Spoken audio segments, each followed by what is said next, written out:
دوستو آج میں آپ کو اپنا ایک سچا واقعہ سناتا ہوں۔ یہ اس وقت کی بات ہے جب میں اس شہر میں نیا تھا۔ ایک دن ایسا ہوا کہ میرا دل بہت اداس تھا اور کام میں بھی میرا دل نہیں لگ رہا تھا، اور میرا اس شہر میں بھی کوئی واقف نہیں تھا اور مجھے سمجھ نہیں آ رہی تھی کہ میں کس کے پاس جاؤں۔ اس دن میں نے دفتر سے جلدی چھٹی لی اور میں اسی طرح بے دھیانی میں اپنے فلیٹ کی طرف چل پڑا۔ کچھ سمجھ نہیں آ رہی تھی کہ میں کہاں جاؤں۔ اتنے میں مجھے یاد آیا کہ ایک بار میں نے ایک دیہاتی لڑکے کو ایک ایسی جگہ پہ اتارا تھا جو مزدوری کے لیے ایک بلڈنگ کے پاس، اس نے لفٹ لی تھی مجھے اور میں نے اس کو وہاں پہ اتارا تھا۔ وہ لڑکا دیکھنے میں سانولا تھا، اس کا جسم بہت مضبوط تھا، لیکن وہ باتیں بہت سادہ کرتا تھا۔ جب مجھے یہ خیال آیا تو میں نے اپنی گاڑی کا رخ اس بلڈنگ کی طرف موڑ دیا جہاں میں نے اس کو اتارا تھا۔ اس وقت تھوڑی تھوڑی شام ہو رہی تھی اور مزدور اپنے کام سمیٹ رہے تھے، اور وہ مزدور ایسا لگ رہا تھا کہ جیسے جانے لگے۔ میں نے ان میں سے کسی سے اس لڑکے کا پوچھا جس کا نام خلیل تھا۔ تھوڑی دیر میں وہ لڑکا میرے پاس آ گیا۔ وہ تھوڑا حیران تھا اور وہ میرے ساتھ جب میں نے اس کو چلنے کا کہا تو وہ بڑی جلدی ہی مان گیا۔ تھوڑی دیر میں وہ اپنا سامان لے کے فری ہو کے آ گیا، لیکن نہ اس نے میرے آنے کی وجہ پوچھی اور نہ میں نے ہی آنے کی وجہ بتائی۔ گپ شپ شروع ہو گئی۔ راستے میں ہم نے جوس پیا، پھر ہم فلیٹ پر آ گئے۔ میں نے اس کو کہا کہ آج رات میرے پاس رک جاؤ، تو اس کو آفر کیا۔ وہ پہلے بڑا حیران ہوا، تھوڑا سا پریشان بھی ہوا، لیکن بالآخر وہ مان گیا۔ یہ اس وقت کی بات ہے جب سردیوں کا آغاز تھا۔ میں نے اس کو گرم پانی سے نہانے کا مشورہ دیا۔ پھر میں نے اس کو کہا کہ اس کے بعد کھانا کھانے چلتے ہیں، اور اس کو پہننے کے لیے میں نے اپنے پاس سے ایک شلوار قمیض دی۔ خود میں نے ایزی کپڑے، ٹی شرٹ اور پاجامہ پہن لیا۔ جب وہ نہا کے باہر نکلا تو وہ صاف ستھرا ہو کے نکھر کے بہت خوبصورت نوجوان لگ رہا تھا۔ وہ زیادہ سے زیادہ 20 سال کا ہوگا، جبکہ اس وقت میری عمر جو ہے وہ 23-24 سال تھی۔ میں نے بھی اپنی پڑھائی پوری کر کے نوکری لی تھی۔ پھر میں نے اس سے کھانے کا پوچھا تو اس نے کہا کہ مجھے ابھی زیادہ بھوک نہیں ہے۔ اس کی باتیں کرنے کا جو انداز تھا وہ مجھے بڑا اچھا لگا۔ وہ بہت بھولپن سے اور سادگی سے باتیں کرتا تھا۔ اس نے اپنی اور اپنے گھر والوں کی بہت سی باتیں مجھے بتائیں، جس سے اندازہ ہوا کہ وہ ایک اچھے شریف گھر کا ہے، اور مجھے اس پہ بڑا پیار آ رہا تھا کیونکہ وہ بہت سادہ طریقے سے باتیں کرتا تھا اور میں اس کی باتوں کو بہت انجوائے کر رہا تھا۔ مجھے اچھا لگ رہا تھا۔ اب مجھے ہمت نہیں ہو رہی تھی کہ کس طرح میں اس کو اپنے قریب کروں۔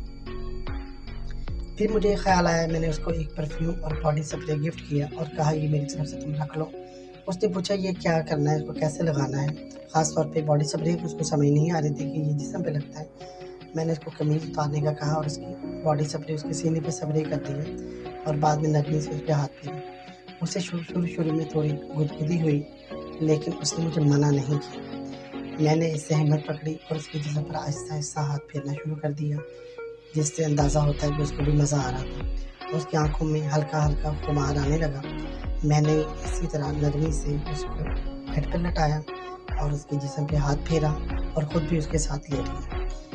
اس وقت اس نے صرف شلوار پہنی ہوئی تھی، قمیض نہیں پہنی تھی۔ جب میں اس کے جسم پہ ہاتھ پھیرتا رہا، اب وہ گرم ہو گیا اور اس کا جو جونیئر ہے وہ بالکل ہارڈ ہو کے اپنی بلندی پر آ گیا، سیدھا کھڑا ہو گیا۔ میں نے اس کے چہرے پہ ہونٹوں پر کس کیا، ہونٹ رکھے۔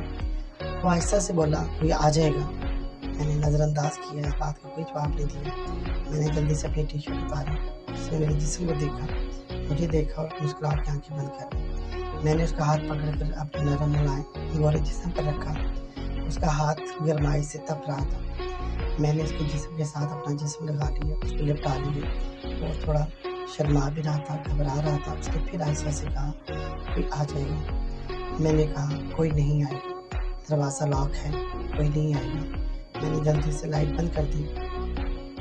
اب کمرے میں باتھ روم سے ہلکی ہلکی روشنی آ رہی تھی۔ میں نے جلدی سے اپنا کپڑے جو پاجامہ تھا وہ بھی اتارا اور اس کا بھی ناڑا کھول دیا۔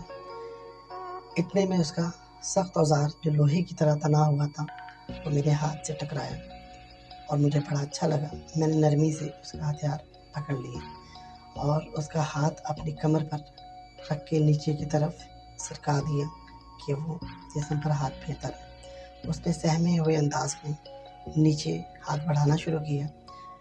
اس کو نرم اور ملائم جلد بہت اس کی گرمی میں اضافہ کر رہی تھی۔ اس کی سانسیں بہت تیز ہو رہی تھیں اور اس کی سانسوں میں گرمائش محسوس ہو رہی تھی۔ اب اس کے ہاتھ میں ہلکا ہلکا دباؤ ہونے لگا۔ اب میں نے اس کی دوسری طرف بیڈ پہ لیٹ گیا اور اس کی نرم اور گرم لوہے کو اپنے منہ سے ٹھنڈا کرنے لگا۔ اس کا ہتھیار کم سے کم 7 انچ بڑا اور اچھا خاصا موٹا تھا۔ میں نے اس سخت کو آہستہ آہستہ منہ میں لیا اور چوپا لگانا شروع کر دیا۔ اس کے جسم کی حدت بہت بڑھ گئی۔ پھر میں نے اس کی رانوں، اس کی ہتھیار اور آس پاس کی ساری جگہوں کو اپنی زبان سے محسوس کیا۔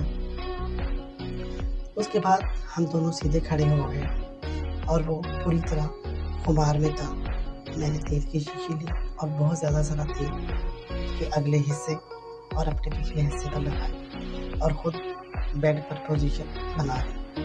اسے پیچھے سے آنے کا کہا، اس کو کہا کہ آہستہ آہستہ اندر کرے، لیکن یہ کہ اس کے لیے پہلی بار کا شاید تجربہ تھا، اس کو اندازہ نہیں تھا۔